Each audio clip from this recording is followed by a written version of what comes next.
I matched with a guy on a dating app. He ordered a $5,000 lobster dinner, smiled at me, said he needed to take a quick phone call, and disappeared without paying. What he didn't know was that I was the worst woman he could have tried that scam on. I never thought I'd become one of those people with a dating app horror story. For years, I'd laughed whenever friends told me about catfishes, ghosting, or awkward first dates. I'd been married once, divorced 3 years ago, and honestly believed I'd never have to deal with any of that. Then my best friend, Lily, convinced me otherwise. "You work too much," she kept saying. "I own my own business." "Exactly. You work, sleep, and occasionally remember to eat." "I have hobbies. Watching crime documentaries doesn't count." She had a point. So one Friday night, after far too much wine and constant nagging, I downloaded a dating app. I wasn't expecting much. Most of the profiles were exactly what you'd imagine. Men posing with fish. Men posing with rented sports cars. Men whose entire personality seemed to revolve around going to the gym. Then I matched with Daniel. His profile looked normal. No shirtless mirror selfies. No fake motivational quotes. Just photos of him hiking, reading in cafes, and one picture of him laughing with his golden retriever. His bio simply said, "Architect, coffee addict, looking for someone who enjoys good conversations and even better food." It was refreshingly simple. He messaged first. "I was going to use a cheesy pickup line, but honestly your smile distracted me." Normally, I'd roll my eyes. Instead, I smiled. Over the next week, we talked constantly. Morning texts, late-night conversations, voice messages. He remembered little details about me. My favorite author. The fact that I hated olives. How I always ordered dessert before deciding on the main course. He actually listened. Or at least, it felt like he did. By the end of the week, he suggested meeting. "I know this incredible seafood restaurant downtown," he wrote. "I don't really need expensive places." "I know," he replied. "But I'd like to impress you." That should have been my first warning. Saturday evening arrived. He looked exactly like his pictures. Tall, confident, expensive watch, perfect smile. He greeted me with a hug like we'd known each other for years. "You look even better than your photos." "So do you." I was hoping you'd say that. The restaurant was unlike anywhere I'd ever been. Crystal chandeliers, live piano music, waiters in white gloves. The kind of place where nobody looked at the menu because they were probably too rich to care about prices. I quietly opened mine anyway. My stomach nearly stopped. Some appetizers cost more than my monthly grocery bill. I leaned across the table. "Daniel, are you sure about this?" He laughed. "I invited you. I can pay for myself." He shook his head immediately. "Absolutely not." The waiter approached. "Would you like something to drink?" "I'll just have sparkling water," I said. Daniel smiled. "We'll take the 1998 Bordeaux." The waiter nodded without hesitation. I looked at the wine list after he walked away. Almost $900. For wine. I stared at Daniel. "You really didn't have to do that." He leaned back comfortably. "I enjoy experiences. You only live once." As the evening went on, he became the perfect date. Funny, attentive, charismatic. He had stories about traveling through Europe, running marathons, starting businesses, meeting celebrities. Looking back, every story sounded just believable enough, just impressive enough. I never questioned any of it. Then the waiter returned.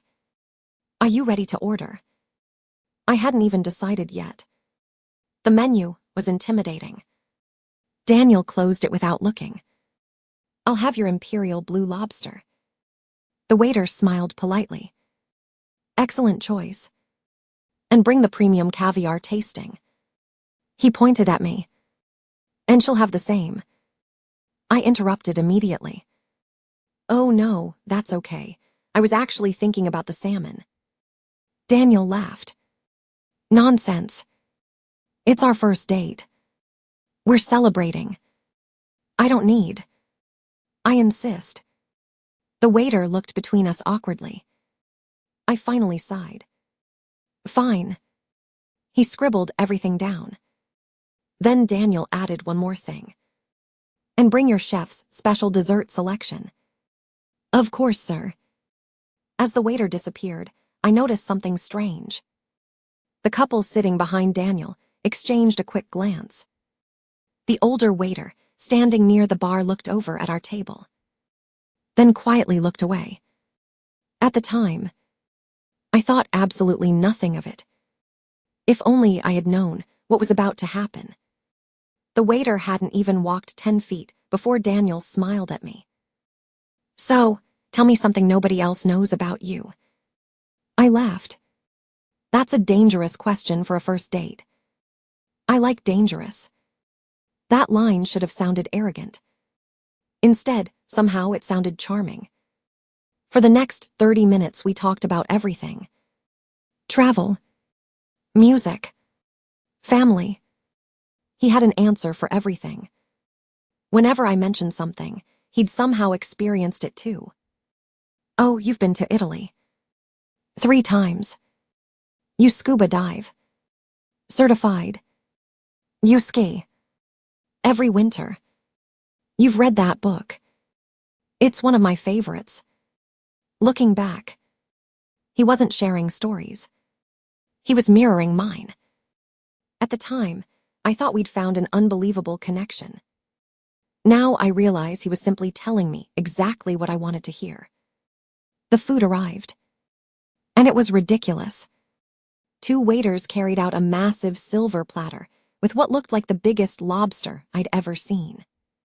The shell gleamed under the restaurant lights.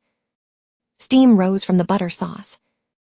One waiter carefully poured melted truffle butter over the meat, while another explained where the lobster had been flown in from.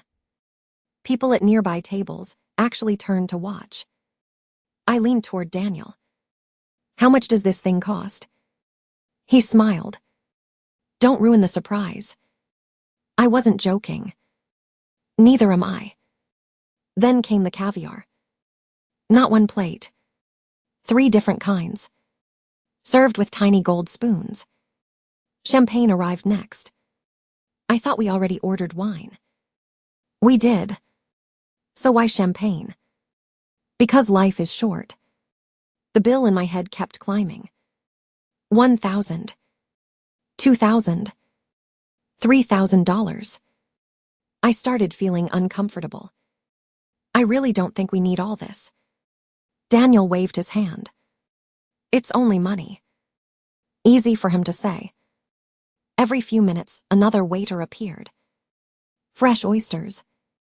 Imported cheese. A seafood tower taller than my laptop. Even the staff seemed slightly surprised. One young waitress whispered something to another employee while looking at our table. Again, I ignored it. Daniel kept making jokes, making me laugh, keeping the conversation moving. If I started talking about the food prices, he instantly changed the subject. It was almost like he didn't want me thinking too much. Then dessert arrived. 6 miniature desserts arranged on a marble plate. Gold flakes. Handmade chocolate. Fresh berries. It honestly looked more like art than food. "I can't eat all this." "We don't have to. So why order it?" He smiled. "Because tonight is about the experience." About halfway through dessert, his phone buzzed. He glanced at the screen. His smile disappeared for just a second. "I'm so sorry." "What happened?" "My client." On a Saturday night. He owns half the city. I'll be back in 2 minutes. He stood up. I just need to take this outside. No problem.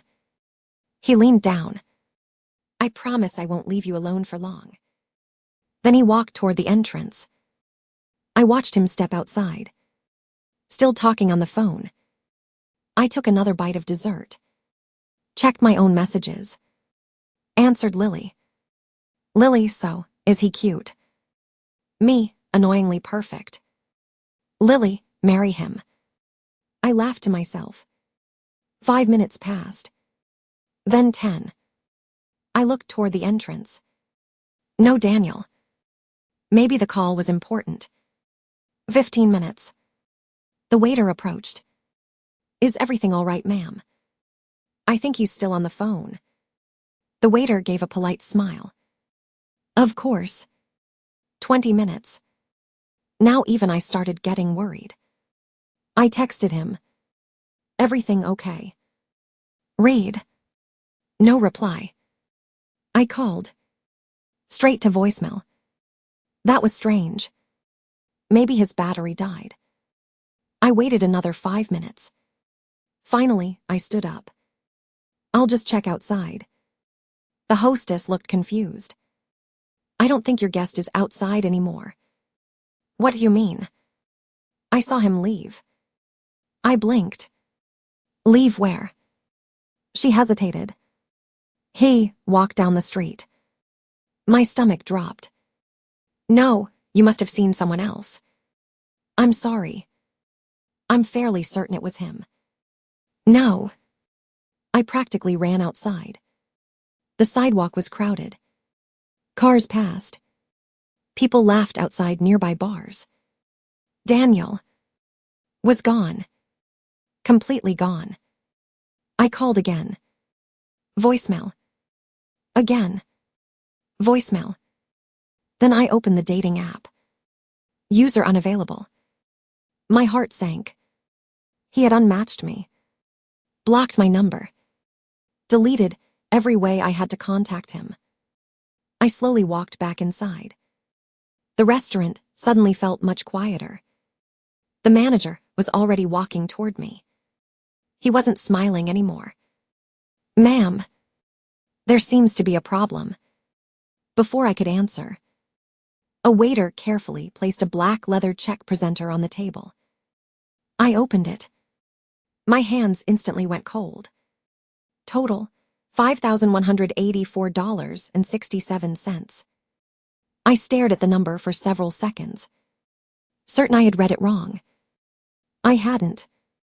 The manager looked at me sympathetically. Then he quietly asked the question I'd been dreading. So, how would you like to pay? I kept staring at the receipt.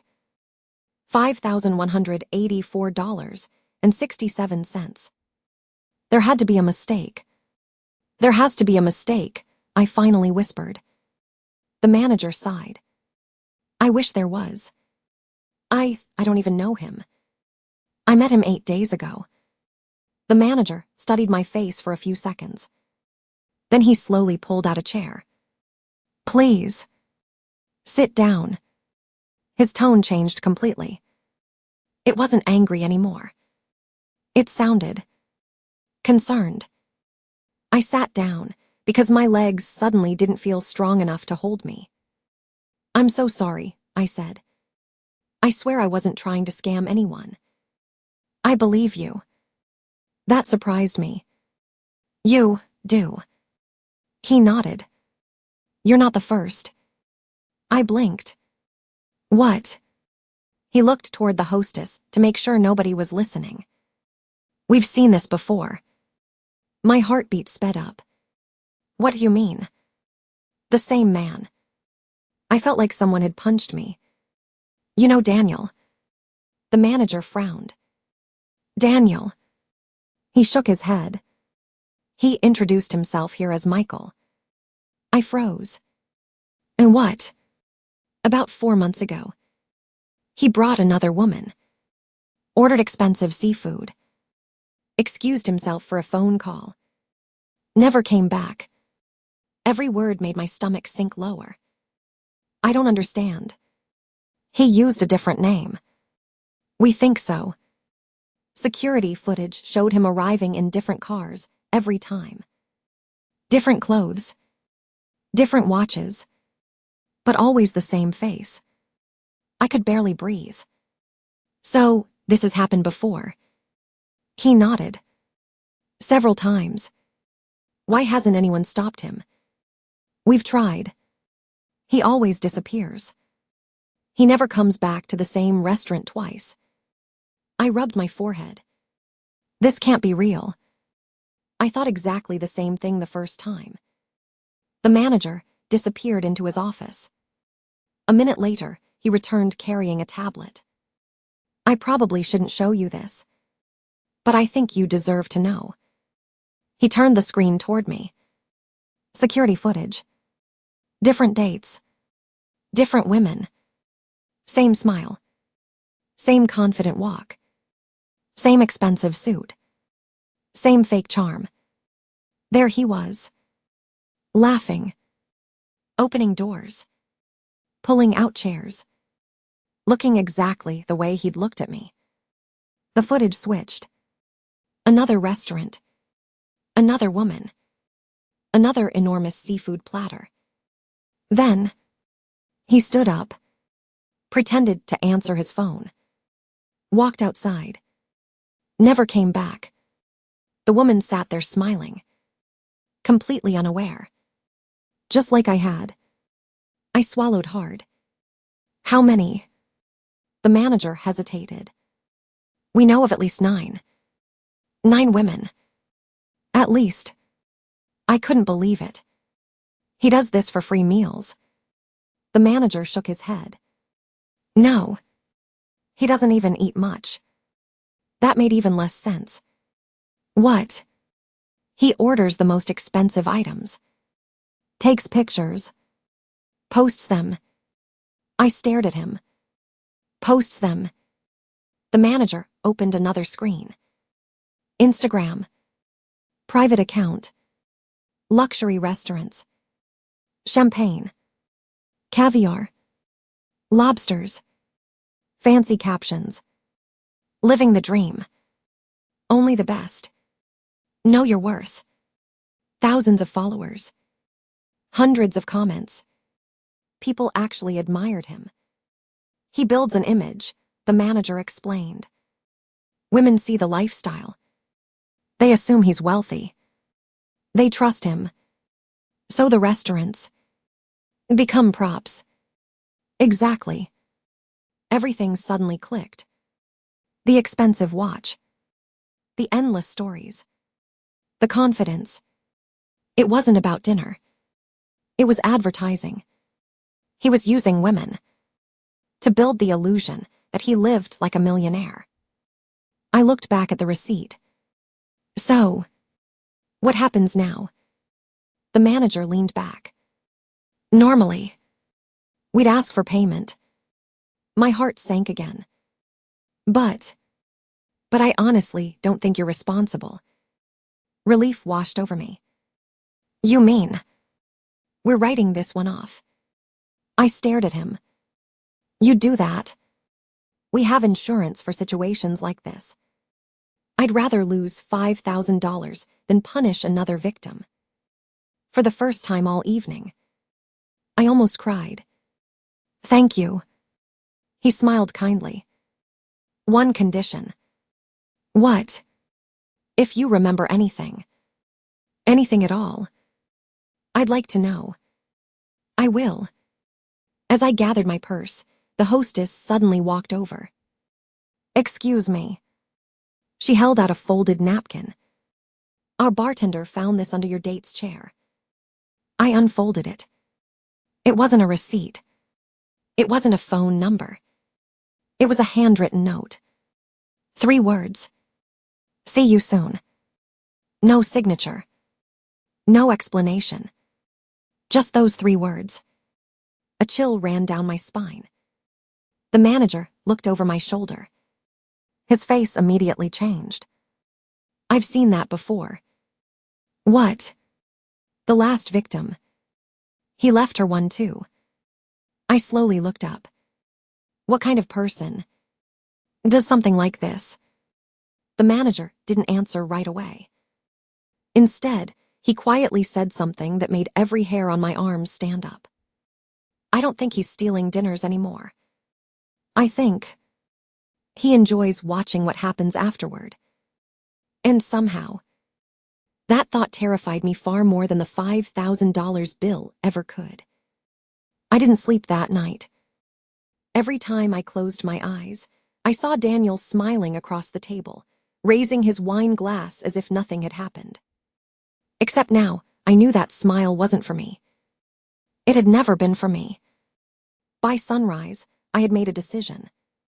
I wasn't going to let him become another story people laughed about online. I wanted to know exactly who he was. The next morning, I drove back to the restaurant. The manager, whose name I learned was Victor, looked surprised to see me. I had a feeling you'd come back. I need everything you have on him. Victor nodded. I was hoping you'd say that. He led me into his office. Stacks of reservation books covered one wall. Security monitors filled another. He opened a folder. We started collecting information after the third incident.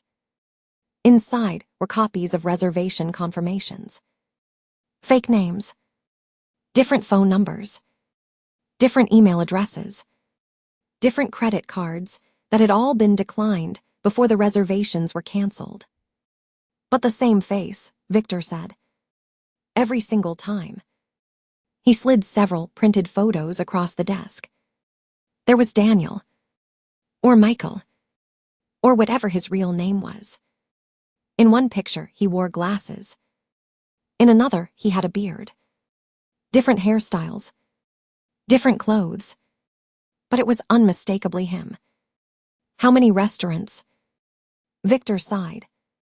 That we know of. 17. I nearly dropped the photos. 17. And probably more. This city's restaurant managers talk to each other. That's the only reason we've connected the dots. I stared at the stack. This has to be thousands of dollars. Victor gave a dry laugh. Tens of thousands. And somehow nobody has caught him. He never technically steals. What do you mean? He orders food. The woman agrees. Then he disappears. The restaurant is left arguing with the guest. It becomes a civil dispute. So the police don't care. Not unless we can prove fraud. I suddenly remembered something. His dating profile. Victor looked interested. You still have screenshots. I immediately opened my phone. Thankfully. Before he'd unmatched me, Lily had insisted I send her his profile. He's too handsome, she joked. If he murders you, I need a picture. For once, her paranoia had actually helped. I texted her. Within seconds, she replied. Lily told you to never trust handsome men. Lily sending screenshots now. A minute later, they arrived. Victor leaned closer. Interesting. What? The profile picture. He zoomed in. The reflection in Daniel's sunglasses showed part of a building. Can you enhance that? Victor smiled. I know someone. An hour later, we were sitting in the office of one of the restaurant owner's friends. He specialized in digital image analysis. After several minutes of sharpening the reflection, he leaned back. I know where this was taken. Victor and I looked at him. Really? He nodded. That's Harbor Point Marina. My heart skipped. So the luxury yachts behind him are permanently docked there. You can't just walk in and take pictures. You need access. That narrowed things down. A lot. As we left the office, Victor suddenly stopped walking. I've got an idea. What? He smiled for the first time since I'd met him. What if We let him think he found another victim. I frowned. You mean another date? Victor nodded. He clearly enjoys expensive restaurants. And attractive women. I folded my arms. You want me to meet him again? No. Absolutely not. He pointed toward the hostess, stand inside the restaurant. One of the waitresses looked over. Tall. Confident. Maybe 30. She smiled and waved. That's Emily. She used to work undercover for casino security before becoming a waitress. I blinked. Seriously? Victor laughed. It's a long story. Emily walked over. So, is this the famous Lobster guy? Victor nodded. Emily rolled her eyes. I've been hoping he'd show up again. Then she looked directly at me. If he's really using dating apps, I can get him to swipe right. The plan sounded ridiculous. Which probably meant it just might work. Within 2 days, Emily created a brand new dating profile. New photos. New name. No connection to the restaurant. Victor contacted every upscale restaurant owner he knew. Everyone agreed. If Daniel appeared again, they'd be ready. 3 days passed. Nothing. 4. Still nothing. On the 5th evening, my phone rang. It was Victor. His voice was almost excited. He took the bait. What? He matched with Emily. When? Yesterday. And tonight. Victor paused. He just made another reservation. I felt my pulse racing. Where? Victor smiled. The most expensive seafood restaurant in the entire city. I grabbed my car keys. This time, he's not walking away. The seafood restaurant was called the Pearl Room. If the place where Daniel had embarrassed me was expensive, this was another universe. Crystal chandeliers. Live piano music. Private dining rooms overlooking the harbor. The kind of restaurant where people proposed marriage. Or celebrated million-dollar business deals. Victor had warned every employee. Every manager. Even the owner. Nobody was stopping Daniel when he walked in. Not yet. Because tonight, they wanted to catch him in the act. Emily arrived first. She wore a simple black dress and acted exactly like someone on a first date. Calm. Friendly. Completely unaware. Hidden cameras inside the restaurant recorded everything with permission from the owner.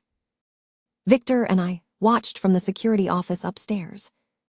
I still can't believe he's actually here, I whispered. Victor nodded.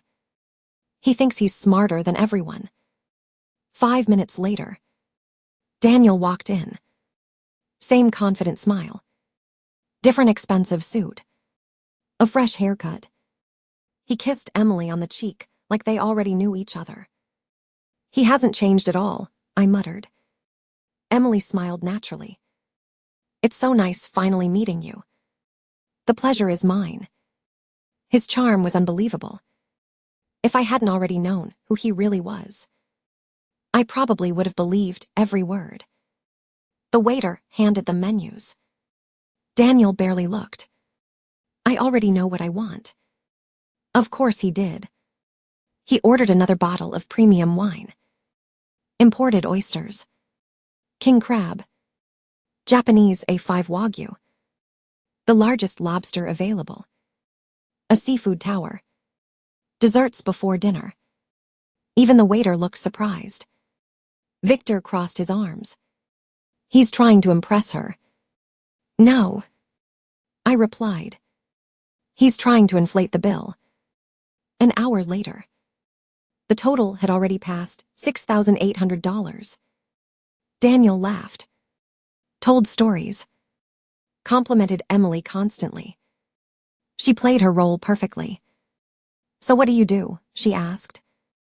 "I'm in international investments." Victor snorted. Last month, he told another woman he was a surgeon. The meal continued. Everything looked identical to my own date. Every joke, every compliment, even the way he leaned forward when pretending to listen. It was rehearsed, like he'd memorized the script years ago. Finally, he glanced toward the hallway. "I'll be right back." Emily smiled. "Sure." Victor looked at me. "Here we go." Daniel disappeared toward the restroom. Except, he never entered it. One security camera showed him turning down a service hallway. Another showed him opening an emergency exit. Then, he started running. Victor grabbed his radio. Now, restaurant security was already waiting outside. Daniel burst through the exit, straight into two security guards. He froze. For half a second. Then he shoved one guard aside and sprinted toward the parking lot. "He runs fast," Victor muttered.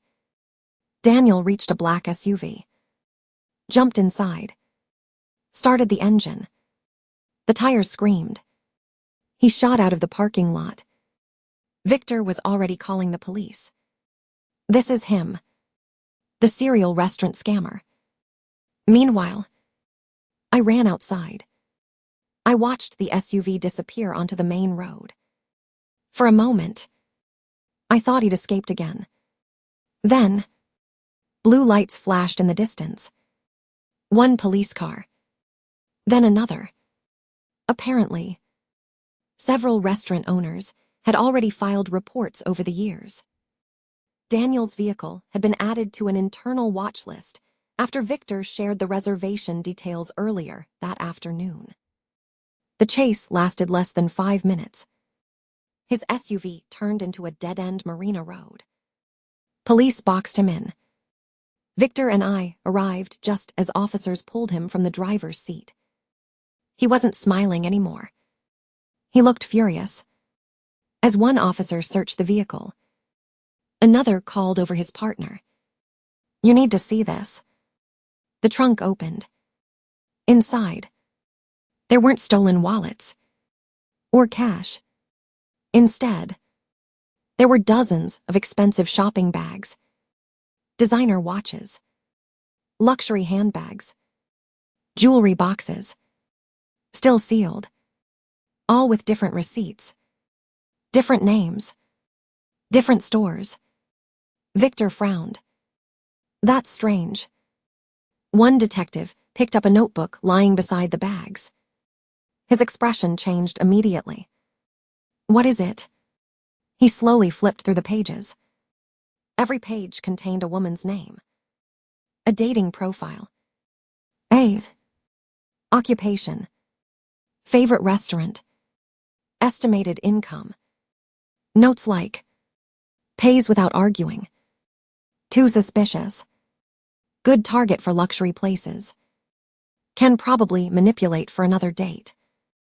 I felt sick. There had to be over 100 names. Mine was there too. Beside it he'd written, "Teacher, honest, easy to guilt into paying." The detective looked at me. "Miss, I think this case just became much bigger." Daniel suddenly started shouting. "You can't prove anything. They agreed to pay.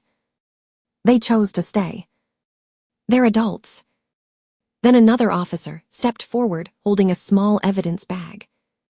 Inside was a collection of fake driver's licenses. Different names, different birthdays, different addresses. The detective smiled for the first time. "Oh, I think we can prove quite a lot." Daniel's face finally lost all confidence. But none of us realized. The biggest surprise was still waiting at the police station. The ride to the police station was surreal. Daniel sat in the back of a patrol car with his hands cuffed behind him, staring out the window without saying a word. Gone was the confident smile. Gone was the charming businessman. He looked like someone whose entire world had collapsed in less than 10 minutes. Victor and I followed behind. As soon as we entered the station, one detective waved us into an interview room. "You're going to want to hear this." He placed Daniel's notebook on the table. "We've already identified 37 women." I nearly choked. 37. So far. He flipped another page. "There are over 100 names." Victor frowned. 100 victims. The detective shook his head. Potential victims. He kept detailed notes before every date. Another officer entered carrying a laptop. We got into one of his cloud accounts. The detective smiled. And things just got interesting. Folders filled the screen. Each folder had a woman's name. Inside were screenshots of dating profiles, copies of conversations, photos from restaurants, even selfies he'd secretly taken during dates. He documented everything, the detective said. Like trophies. I felt sick. So it wasn't about free food. No. It was about manipulation. He enjoyed fooling people. Then another officer walked in holding a stack of printed reports. "We've been getting calls all morning. From other cities." Apparently, Victor's phone call the night before had spread quickly through restaurant associations. Managers from neighboring cities started recognizing Daniel's face. The number of complaints kept growing. 12 restaurants. 23. 31. By the end of the afternoon, they had confirmed 48 separate incidents. And that was only the ones they could prove. The detective leaned back. He wasn't just skipping restaurant bills. He was committing fraud, using fake identities, creating forged documents, opening accounts under false names. What started as a restaurant scam turned out to be much bigger. Daniel's expensive lifestyle had never existed. The watches, mostly fake. The luxury clothes, returned after wearing them. The expensive cars, short-term rentals, even the yacht photos from his profile, belonged to strangers. His entire online life had been built on lies. A week later, the story exploded online. Every local news station covered it. Serial dating app scammer arrested. Luxury restaurant fraud suspect facing multiple charges. Women across 3 states come forward. More victims contacted the police every day. Some had lost hundreds of dollars. Others, thousands. One woman had actually loaned him $20,000 after he'd convinced her his bank account had been temporarily frozen. Another had paid for a vacation he'd never intended to take. It wasn't just restaurant bills. He'd spent years manipulating lonely people. 3 months later, I received a subpoena to testify. Walking into the courtroom felt strangely peaceful. Daniel avoided looking at me. His confidence had disappeared completely. The prosecutor presented everything. The fake IDs, the reservation records, security footage, dating profiles, messages, receipts, the notebook. Then they showed the jury the list of victims. Dozens of names, mine included. The courtroom fell silent. Daniel's lawyer argued that every dinner had been voluntary, that nobody had forced anyone to stay. The prosecutor smiled. Leaving a restaurant through an emergency exit while deliberately abandoning a $5,000 bill is not a misunderstanding. The jury agreed. After only 4 hours of deliberation, they found him guilty.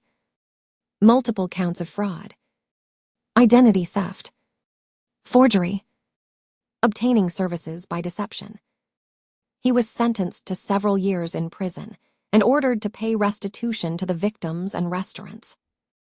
Outside the courthouse, reporters crowded around me. "Do you feel like justice was served?"